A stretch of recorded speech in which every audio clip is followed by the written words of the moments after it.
पहली बार शंकराचार्य से मांगा गया शंकराचार्य होने का प्रमाण, उसी के संदर्भ में आज यहाँ पे शंकराचार्य जी ने प्रेस कॉन्फ्रेंस रखी है और योगी आदित्यनाथ से मांगा है हिंदू होने का प्रमाण। क्या कहेंगे सर? हाँ जी, बात यह है कि हिंदू होने की जो शास्त्रों में और परंपरा में शर्त है वो ये है कि वो गौ भक्त होना चाहिए। हर हिंदू का गोत्र होता है। गोत्र का मतलब गो माने गाय और त्र माने उसकी रक्षा करने वाला। तो हर हिंदू गौ रक्षक होता है और इनके राज्य में बहुत बड़े पैमाने पर गौ मांस का निर्यात हो रहा है, व्यापार हो रहा है, गौ मांस बेचा जा रहा है। तो जिस मुख्यमंत्री के प्रदेश में, उसके राज्य में, जब जिस समय वो मुख्यमंत्री हो उस समय गौ मांस का व्यापार बड़े पैमाने पे हो रहा हो, वो अपने आप को हिंदू कहने का दम भरे, तो उससे पूछा नहीं जाना चाहिए कि भाई कैसे हिंदू हो तुम कि गौ मांस का व्यापार कर रहे हो और लगातार बढ़ाते चले जा रहे हो। कितने दिन का समय दिया है? हमने उनको कहा है कि 40 दिन के भीतर में गौ माता को राज्य माता घोषित करिए और ये जो गौ मांस का व्यापार आप करते चले आ रहे हैं इसको बंद करिए, ताकि हम आपको हिंदू कह सकें। अन्यथा आप नकली हिंदू हैं, जैसा कि आपने शब्द प्रयोग किया था कालनेमी, वो आप ही हैं। ये प्रमाणित हो जाएगा 11 मार्च को लखनऊ आके हम लोग, अगर आपने ये कर दिया तो आपका अभिनंदन करेंगे और अगर नहीं कर पाए तो घोषित करेंगे कि भाई यही नकली हिंदू हैं, यही कालनेमी है। इस राज्य में जो धर्माचार्य हैं वो 2 गुटों में बटे हुए नजर आ रहे हैं। क्या कहेंगे? ऐसा है कि 2 गुट में तो सदा ही समाज बट जाता है। आप साधु संतों की बात मत करो। जब जब अन्याय अत्याचार हुआ है तो कुछ लोग अन्यायी अत्याचारी के साथ खड़े हो जाते हैं और कुछ लोग उनके साथ नहीं खड़े हो पाते हैं। और ये भी जान लीजिए कि अन्यायी अत्याचारी के साथ ज़्यादा लोग रहते हैं, क्योंकि वो जब महाभारत हुआ था एक ही परिवार था, 2 गुट हो गए थे कि नहीं। एक गुट में 11 अक्षौणी सेना खड़ी हो गई थी और एक गुट में केवल 7 ही अक्षौणी हो पाई, लेकिन विजय किसकी हुई?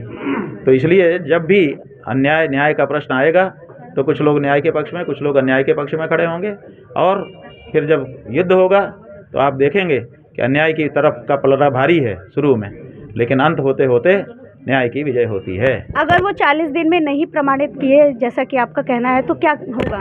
क्या होगा? प्रमाणित हो जाएंगे कि ये नकली हिंदू हैं, छद में हिंदू हैं। जनता उनसे दूरी बना लेगी। जनता के सहयोग के कारण ही तो मुख्यमंत्री हैं।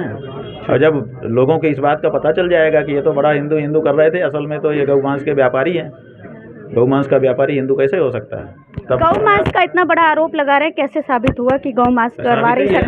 साबित है, नोएडा में पकड़ा गया था, कह रहे थे कि ये केरा बीफ है, ये भैंस का मांस है, और बाद में लेबोरेटरी में गया तो गाय का निकल गया। अभी भोपाल में सरकारी स्लाटर हाउस से निकल करके ट्रक बाहर आया, लोगों ने पकड़ा, इन्होंने यही वक्तव्य दे दिया कि ये तो भैंस का मांस है, और बाद में गाय का मांस रहा। और प्रदेश में जितनी भैंसें हैं और जितनी गायें हैं, उनके आबादी संतुलन से भी पता चलता है कि भैंस के नाम पे गायें काटी जा रही हैं और बेची जा रही हैं। और जिस तरह से बाकी देशों का जो गौ मांस है और भारत का जो गौ मांस है वो 50% तक सस्ता है।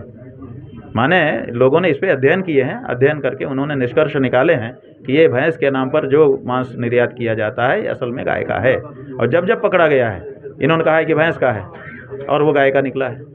और ये बताइए कि जब आप गाय और भैंस में दो शब्द क्यों नहीं कर देते हैं? आप एक ही शब्द को दोनों को मांस के लिए क्यों चलाते हैं? जब गाय का मांस है तो उसके लिए एक नया शब्द तय कर दीजिए, भैंस का मांस है उसके लिए अलग कर दीजिए। इन्होंने दोनों मांस के लिए एक ही शब्द रखा है, बीफ क्यों रखा है? चालाकी नहीं है तो क्या है? और दूसरे, हर कंटेनर जब भरा जाए तो उसके सैंपलिंग होकर के टेस्टिंग होनी चाहिए कि नहीं? वो कहाँ होती है? और पूरे देश में गाय बहुत ज़्यादा है, भैंस बहुत कम है, और आपके उत्तर प्रदेश में भैंस बहुत ज़्यादा है और गाय कम है। और आप कहते हैं कि भैंस कट रही है। भैंस जब कट रही है तो इतनी ज़्यादा क्यों है, और गाय जब कटी नहीं रही है तो कम क्यों हो गई है? योगी आदित्यनाथ तो खुद गाय माता को, इस वर्ष का जो आंकड़ा है 3.5 करोड़ भैंस है और 1.5 करोड़ गाय है। क्यों? योगी आदित्यनाथ तो खुद ही गाय को रोटी खिलाने के लिए अपील करते हैं। और गाय हिंदुत्व है, यही तो कालनेमी पना है। कालनेमी भी राक्षस था, साधु का वेश धारण करके कमंडल लेके आ गया था, जय श्री राम जय श्री राम, रामाभ्याम नमः सीताभ्याम, दुनिया भर की बात कर रहा था। तो दिखावा कुछ और असलियत कुछ, यही तो कालनेमी होता है और क्या होता है। तो हमारे साथ बने हुए थे अभिमुक्तेश्वरानंद जी महाराज, जिन्होंने कहा 40 दिन का अल्टीमेटम दिया है योगी आदित्यनाथ को, अगर वो हिंदुत्व अपना साबित कर देते हैं लखनऊ में 11 मार्च को। और कहा है कि 40 दिन के अंदर उन्होंने अगर नहीं साबित किया कि वो हिंदू हैं तो उन्हें समाज मान लेगा कि वो असली हिंदू नहीं है।